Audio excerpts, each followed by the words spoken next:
నమస్కారం, welcome to I dream. ధర్మ మార్గం విత్ విజిత కార్యక్రమానికి స్వాగతం.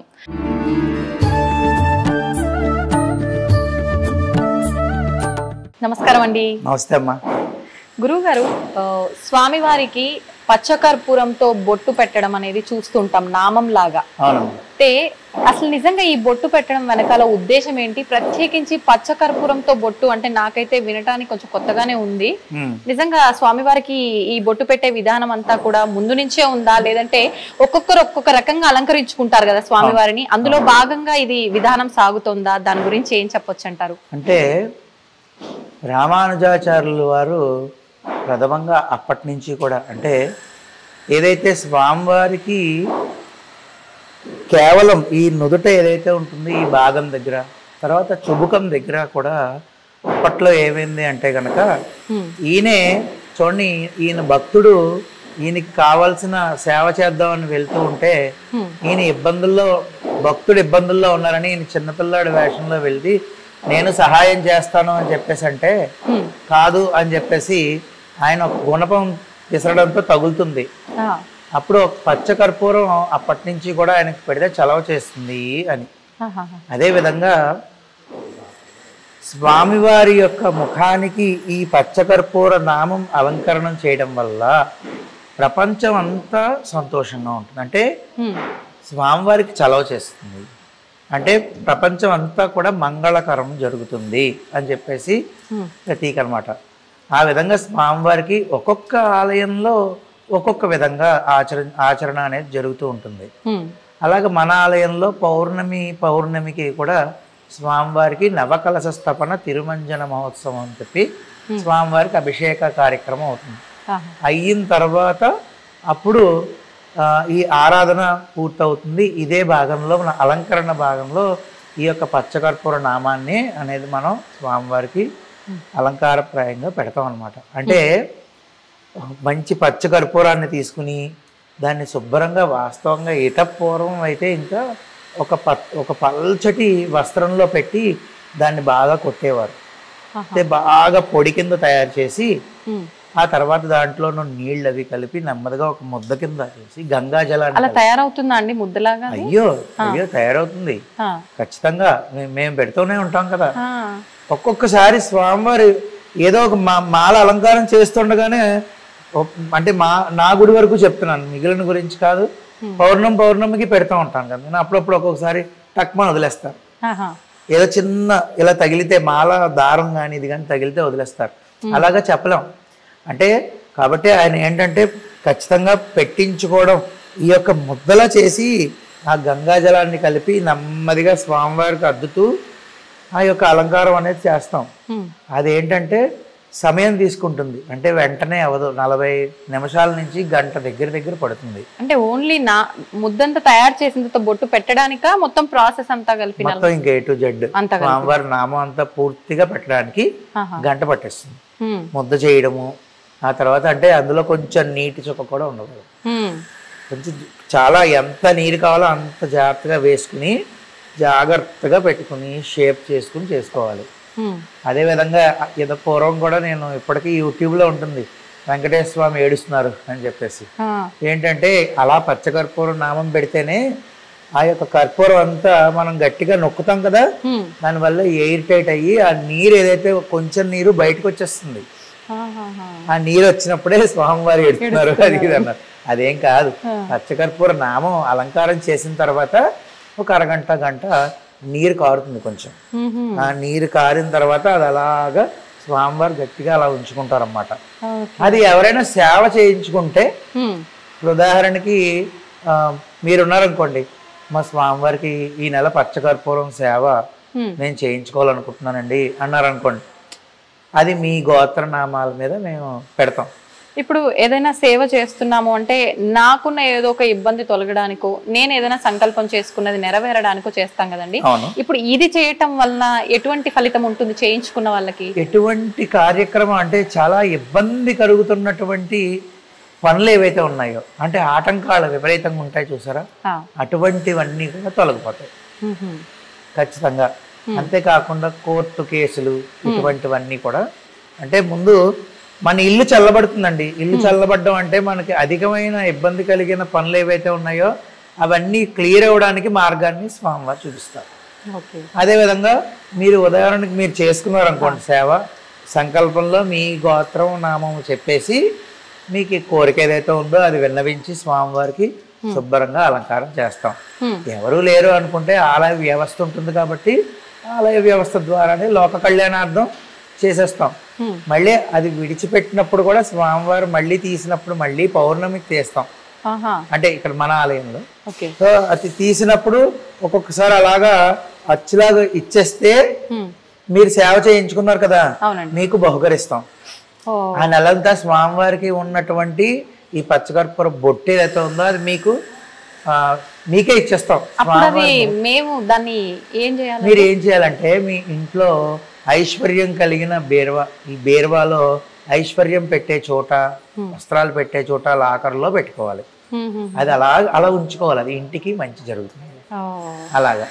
అదే ఒక్కొక్కసారి ఏంటంటే అది తీసినప్పుడు స్వామివారు పూర్తిగా అంటే వదిలేస్తారు. ఒక్కొక్కసారి వదిలేస్తే కింద పడి మొక్కలు అవుతుంది. అప్పుడు ఏం చేస్తామంటే దాన్ని తీర్థం పొడి ఉంటుంది కదండి, ఆరాధన చేసినప్పుడు తీర్థం పొడి వేరు, ఆరాధన అయ్యాక ఇది కొంచెం తీసి ఆ తీర్థంలో వేస్తాం. భక్తులందరికీ కూడా ఆ తీర్థం స్వామివారి యొక్క పచ్చకర్పూర నామం యొక్క తీర్థం వితరణ చేస్తాం. అలాగా ఈ పచ్చకర్పూరం అనేది ఏంటంటేనండి మీకు ఎంత మంగళకరమో రెండు పరిహారాలు చెప్తాను. వ్యాపారం అవ్వట్లేదు, మీకు ఏ పని అవ్వట్లేదు అనుకున్నా కూడా మీరు పెట్టుకునే కుంకుమ ఉంటుంది కదా, ఆ కుంకుమంలో ఈ పచ్చకర్పూరాన్ని పొడి కింద చేసి కలిపి దాన్ని పెట్టుకుని చూడండి, కొద్ది రోజులు అత్యద్భుతమైన ఫలితం వస్తుంది. చాలా చాలా శక్తి పెరుగుతుంది. అంటే మనం కుంకుమ బొట్టు పెట్టుకుంటేనే మనకి శక్తి, నరదిష్టి తగలదు. ఈ పచ్చకర్పూరాన్ని యాడ్ చేసి పెట్టుకుంటే మీకు ఏంటంటే మీ మాట వింటారండి. ఒక మాటలో చెప్పాలంటే మీ పని అవుతుంది. అలాగా వ్యాపార స్థలంలోనూ ఇన్ని పచ్చకర్పూర ముక్కలు ఒక 100 గ్రాములు 150 గ్రాములు ఒక రెడ్ క్లాత్ లో కలిపి వ్యాపార స్థలం పైన కట్టుకుంటే ముఖద్వారానికి మధ్యన పైన అంటే దాని కింద నుంచి వెళ్ళడం రావడం జరగాలి. ఈ యొక్క ఎవరైతే ఉంటారో కొనుక్కోవడానికి వెళ్ళిన వాళ్ళు అది జరిగితే చాలా మంచిది. పచ్చకర్పూరంలో ఒకటని నేను చెప్పలేనమ్మా, అద్భుతమైన తలనొప్పిగా ఉంది. ఎంత మంచి కొబ్బరి నూనె ఉంటుంది కదా, దాంట్లో ఈ పచ్చకర్పూరం పొడేసి ఇలా రాసుకున్నంత మాత్రం చేత చల్లబడిపోయి మీరు ఆశ్చర్యపోతారు. ఎప్పుడైనా అస్సలు ఆశ్చర్యం చెందుతారు మీరు. నిమిషాల్లో తగ్గుతుంది, అంత శక్తివంతమైంది. ఆయుర్వేద మందుల్లో కూడా చాలా మందుల్లో వాడతారు. స్వామివారికి పచ్చకర్పూర నామం తీసినప్పుడు ఈ విధంగా వస్తుంది అనమాట. అంటే ముట్టుకోండి, తాకొచ్చండి. అయ్యో ఖచ్చితంగాను, ఎందుకు తాకూడదు? మీరే సేవ చేయించుకున్నారు ఈ నెల నాతో, నేను మీకు అది ఇవ్వాలి కదా బహుకరణ స్వామివారి. ఇప్పుడు ఇది ఇచ్చేసారుగా నాకు, తీసేసుకోండి. మీకన్నా అంత దూరం నుంచి వచ్చారు, హైదరాబాద్ నుంచి వచ్చారు, స్వామి అనుగ్రహం అంతే. అది నిజంగా ఇక్కడ స్వామివారి భాగాలన్నీ కూడా శరీర భాగాలు అవన్నీ కళ్ళు నీట్ గా తెలుస్తున్నాయి. ఇది చూడడానికి అయితే నిజంగా అంటే నేను అనొచ్చో లేదో తెలియదు కానీ పచ్చకర్పూరంతో ఇలా చేశారు అంటే నమ్మలేకున్నామండి. మనకు స్టోన్ ఎలా అయితే నీట్ గా వస్తుందో అలా ఉంది చూడడానికి, చెక్కినట్టుగా. మనం పెట్టినప్పుడు మనం చూసినప్పుడు అదే విధంగా అనిపిస్తుంది మనకి. జాగ్రత్తగా పెట్టుకుంటే ఆయన ఎంత ప్రీతో కాబట్టే ఆయన ఉంచేసుకుంటారు అలా. ఇది ఉంచడానికి కొంతమంది అయితే ఏమైనా గమ్ పెడతారా, ఏమైనా పిండి ఏమైనా కలుపుతారా, అది మహా దోషభూయిష్టమైన కార్యక్రమాలు. అసలు ఎప్పుడు అటువంటివి చేయకూడదు. స్వామి దగ్గర అటువంటి వేషాలు వేస్తే ఆయన ఊరుకుంటాడా?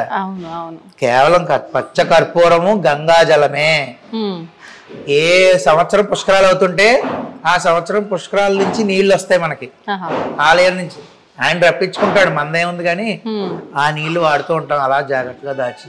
ఎప్పటికప్పుడు గంగాజలం వస్తుంది, యమునా జలం వస్తుంది, అక్కడి నుంచి అవి కలిపి చేసి పెట్టు. ఈ విధంగా స్వామివారికి నెమ్మదిగా అద్దుతూ ఉంటే ఆయన ఎంతో ఓపికగా అలంకార ప్రియుడు. మనం చెయ్యాలి కానండి, ఆయన మనకన్నా ఓపికగా చేయించుకుంటారు. చేయించుకుంటారు. సేపు మళ్ళీ పక్కకు వచ్చి వెనక్కి వచ్చి ముందుగా భక్తులు చూసే దృక్కోణం నుంచి వచ్చి మళ్ళీ చూడాలి, 3-4 సార్లు చూడాలి. తెలుసా మీకు? మళ్ళీ వచ్చి చూసి ఇటు తేడా ఉంది, ఇటు తేడా ఉంది అనుకుంటూ పెట్టాలి. అదంతా ఆయన నడిపించే ఆటే. ఇంత తేడా చేసినా ఏదో సేవ అయిపోతుంది, అది పెట్టేయాలి. నాకు జరిగిందండి. అంటే నేను ఒప్పుకోవడానికి ఏం మొహమాట పడను, ఇలా చేసేయాలి, అర్జెంటుగా పని ఉంది నాకు. ఒకసారి పని వల్ల తొందరగా పెట్టేయాలి, వెళ్ళిపోవాలి, తొందరగా పెట్టేయాలి, వెళ్ళిపోవాలి. పెట్టేశాను, అద్భుతంగా పెట్టించుకున్నారు. ఉదయం పెట్టాను, మళ్ళీ సాయంత్రం నేను ఆలయం తీసేటప్పటికి కింద పడిపోయాను. మరి ఆయనకి కోపం వచ్చేసింది. అప్పుడు నాకు అర్థమైంది. అంటే ప్రతి ఒక్కటి కూడా ఎంత ఏజ్ పెరిగినా కొన్ని ఉదాహరణలు జీవితాంతం స్వామి కంటికి కలమన్నట్టు చూపిస్తారు. అప్పటి నుంచి ఇంకా పొరపాటు అయిపోయింది అని ప్రశాంతంగా స్వామి నేను 4 కబుర్లు చెప్పుకుంటూ పెట్టుకుంటాం. కబుర్లు అలాగా ఎంతో జాగ్రత్తగా పెట్టుకుని నెమ్మదిగా షేప్ చేసుకోవాలి ఇలాగా పాదము ఇవన్నీ.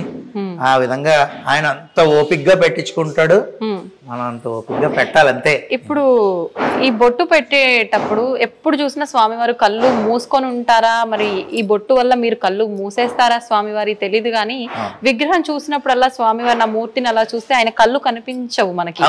ఎందుకనండి? దాని వెనకాల కూడా అంటే నుదుటి దగ్గర నుంచి ఈ యొక్క కన్ను చివరి భాగం వరకు అన్నమాట. అవును, కన్ను చివరి భాగం వరకు పూర్తిగా పెట్టడం అనేది ఆనవాయితీ. అదే చలవ. లోక కళ్యాణం, లోకాలన్నీ ఆయనలో ఉంటాయి. ఆలోచన విధానాలు మనం ఇప్పుడు ఒక కార్యక్రమం చేస్తున్నాం, ఒక ప్రక్రియ జరుగుతున్నది అంటే ఆ శక్తి ఎక్కడి నుంచి వస్తున్నది అంటే మన మేధస్సు నుంచి మనం మాట్లాడగలుగుతాం. అదంతా ఇక్కడ ఉంటుంది, ఆ భాగం అంతా. అలాగా ఈ లోకం అంతా మంచి జరగాలి అంటే ఆయన నుదుటి భాగం నుంచి కంటి భాగం వరకు ప్రతి ఒక్కటి చల్లగా ఉండాలి అవయవం. అప్పుడు ఆటోమేటిక్గా లోకం. మీకు ఉదాహరణ, యశోదామాత నువ్వు మట్టి తిన్నావా అంటే నేను తినలేదు కావాలంటే చూడు అని చెప్పేసి ఆయన నోరు ఇలా ఎత్తగానే లోకాలు ఎలా చూసింది? భూమండలాన్నే చూసేసింది ఆవిడ. అలాగే ఎలా చూసిందంటే అరే మొత్తం అంతా స్వామే నిబిడీకృతం అయిపోయి ఉన్నది ఎవరు? శ్రీకృష్ణుడే. అలాంటప్పుడు ఆయన శిరస్సుకి ఇంత చల్లదనాన్ని కలిగించే ఇంత అద్భుతమైన సుగంధభరితమైన ద్రవ్యాన్ని ఆయన పెట్టామంటే దాని అర్థం ఏంటంటే ఈ రోజుకి మనం ఇలా కూర్చుని 4 దేవుడి గురించి ఇలా మాట్లాడుకుంటున్నాం అంటే ఇటువంటి సేవలు అందరూ చేయడం వల్లే, అన్ని గోళ్లల్లో చేయడం వల్ల మన కంటికి కనబడకుండా ఇటువంటి సేవలు ఎన్నెన్నో జరుగుతున్నాయి కాబట్టే ఇంకా మనం ఇలా ఉన్నాం. లేకపోతే ఈ కలియుగంలో ఇంకా ఎన్ని ఘోరాలు ముందే చూడాల్సి వచ్చేది, ఇప్పటికే చూస్తున్నాం. వాస్తవం అండి. చాలా సంతోషంగా ఉందండి నాకైతే. నిజంగా ఒక కొత్త విషయాన్ని నేను ఈ రోజు తెలుసుకోవడం జరిగింది. నిజంగా తెలియజేసినందుకు. ఏముందమ్మా, ఇప్పుడు నేను ఇందాక అన్నట్టు మీరు సేవ చేసుకున్నారనుకోండి, మీరు పచ్చకర్పూరం తెచ్చిచ్చారు లేదా పచ్చకర్పూరం కొనేసి సేవ చేయండి అని డబ్బులు ఇచ్చారు, ఎలాగైనా సరే మీ పేరు మీద జరిగింది. మీకు నేను బహుకరణ చేస్తున్నాను ఖచ్చితంగా. ఇప్పుడు మీ పేరు మీద జరగకపోయినా మీరు అంత దూరం నుంచి స్వామివారి దర్శనం కోసం మీరందరూ వచ్చారు కాబట్టి నేనైతే మీకు వైభవ వెంకటేశ్వర పరిపూర్ణ అనుగ్రహ ప్రసాద సిద్ధిరస్తు మీకు బహుకరణ చేస్తున్నాను. సందర్భం వచ్చింది, అయిపోయింది. మనోవాంఛా ఫల సిద్ధిరస్తమ్మా. జాగ్రత్తగా అది విరగకుండా మళ్ళీ అమ్మో విరిగిపోయిందని భయపడకండి, ఏదైనా స్వామిదే అంతే కదా. ఏమండి, స్వామివారి యొక్క శేషమాలు ఇచ్చాను, ఉదాహరణకి శేషమాలు ఇచ్చాను. ఆ శేషమాలు ఇస్తే చాలా బాగుంది. ఆ తర్వాత ఇంకొకరికి ఇంకొక శేషమాలు ఇచ్చాను, అది కొంచెం వడిలింది. అప్పుడు ఆయన ఏమన్నాడు తెలుసా? అంటే ఆయన భక్తి ఎటువంటిది రా. భక్తుల్లో తప్పొప్పులు 2 ఉంటాయి కదా. ఆయన ఏమన్నాడంటే అయ్యో కొంచెం పాడైపోయిందండి అని నేనే అన్నాను. అంటే ఆయన అన్నాడు, ఏమండి బంగారం నెక్లెస్లా చేసినా బంగారమే, బంగారం దాన్ని ఒక బిస్కెట్ లాగా ఉంచినా బంగారమే అంతే. ఇది వడిలిపోయినా స్వామివారి మాలే, ఆయనకి మీరు మంచి చేసినా అది స్వామివారి మాలే. ఈ వడిలిపోయిందే నా దగ్గరికి వచ్చింది, అంతకన్నా సంతోషం నాకేముందండి అన్నాడు. నిజమే కదా, మరి అంత గొప్ప మనసు ఉండాలి అలా ఆలోచించే. అది నేను ఆ భక్తుడిని చూసి తెగ ముడిచిపోయాను. అలాగా అది విరిగిపోయినా ఏం దోషం లేదు, శుభ్రంగా ఇంట్లో పెట్టుకోండి. అంటే చెప్పలేం, ప్రయాణం చేస్తున్నప్పుడు ఏదేమైనా అవ్వచ్చు, మీరు అన్నది వాస్తవము. నేను మీకు దానికి సేఫ్టీగా ఉండే బాధ్యతగా ఇస్తానండి. వస్త్రంలో పెట్టిస్తాను, వస్త్రంలో పెట్టి జాగ్రత్త పెట్టుకున్నారు కానీ. థ్యాంక్ యూ అండి.